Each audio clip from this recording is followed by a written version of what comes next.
Capítulo 4. O todo. Sob e por trás do universo, do tempo, do espaço e a mudança, sempre se haverá de encontrar a realidade substancial, a verdade fundamental. O Kybalion. Substância significa aquilo que subjaz a todas as manifestações exteriores, a essência, a realidade essencial, a coisa em si.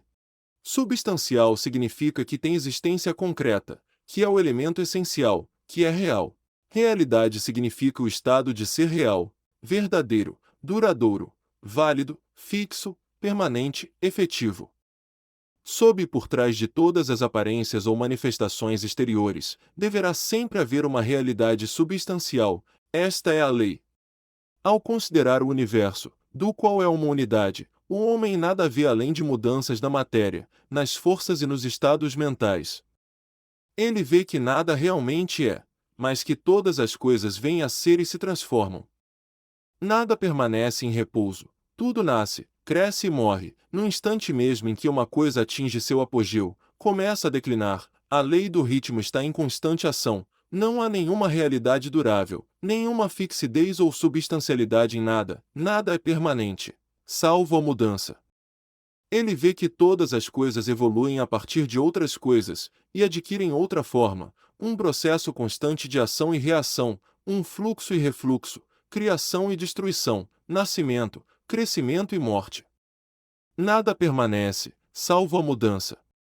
E se ele for um homem que sabe pensar, perceberá que todas essas coisas mutantes não devem ser senão a aparência ou manifestação exterior de algum poder subjacente, alguma realidade substancial. Todos os pensadores, em todos os países e épocas, compreenderam a necessidade de postular a existência dessa realidade substancial. Todas as filosofias dignas desse nome basearam-se nesse pensamento. Os homens deram muitos nomes a essa realidade substancial, alguns a chamaram pelo nome de divindade, associada a diversos títulos, outros a chamaram de energia eterna e infinita, outros tentaram chamá-la de matéria, mas todos reconheceram sua existência.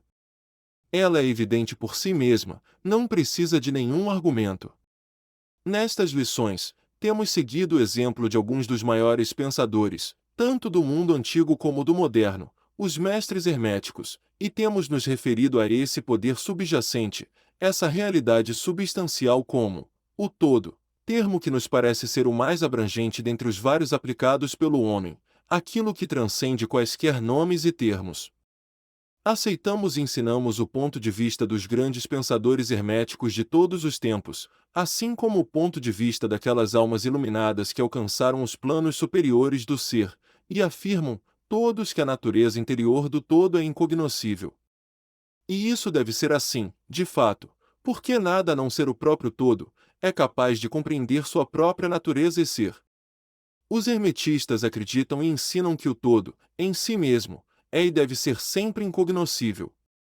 Consideram que todas as teorias, suposições e especulações dos teólogos e metafísicos, no que diz respeito à natureza interior do todo, assemelhasse aos esforços pueris das mentes finitas que anseiam por aprender os segredos do infinito.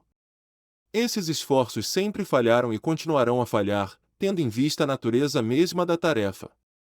Aquele que se lança em tais investigações ficará dando voltas a esmo no labirinto do pensamento, até perder toda a sanidade de raciocínio, ação ou conduta, terminando por ficar extremamente incapacitado para o trabalho da vida.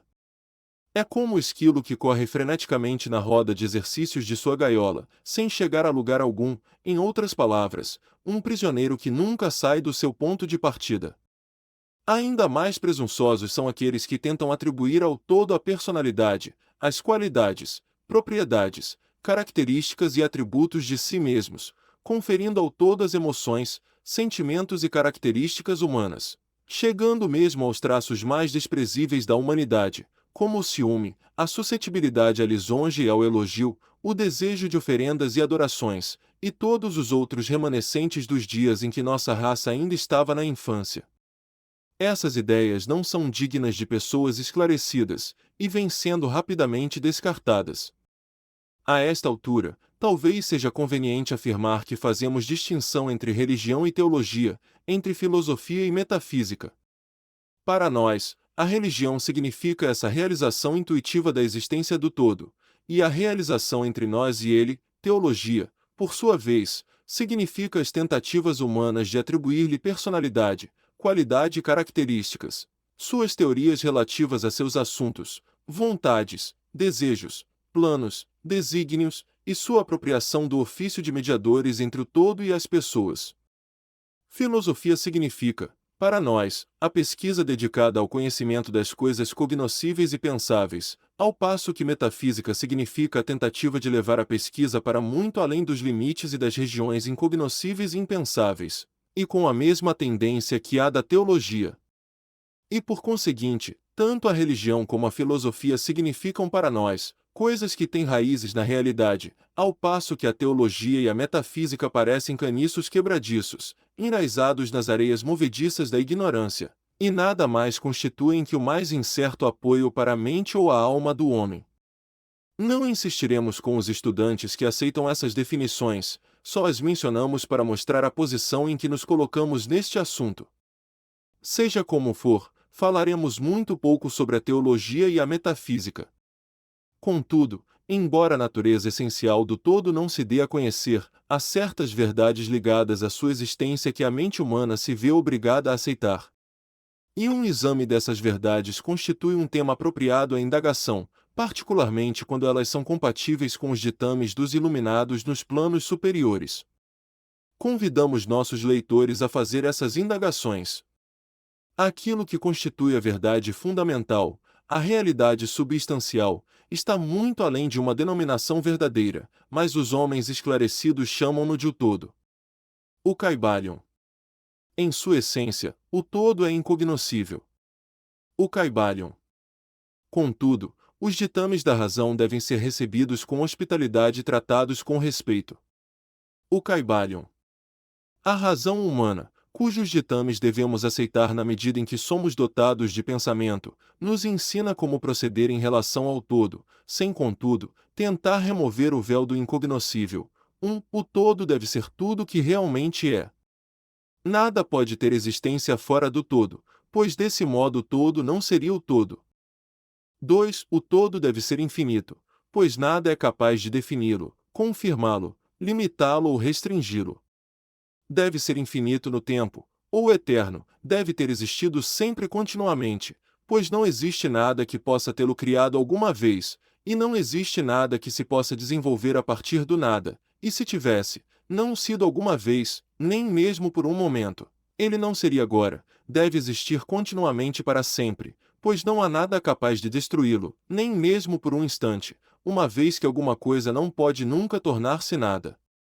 É infinito no espaço, deve estar em toda parte, pois não há nenhum lugar fora do todo, não pode ser senão contínuo no espaço, sem ruptura, cessação, separação ou interrupção, pois não existe nada capaz de romper, separar ou interromper sua continuidade, e nada com o que preencher as lacunas.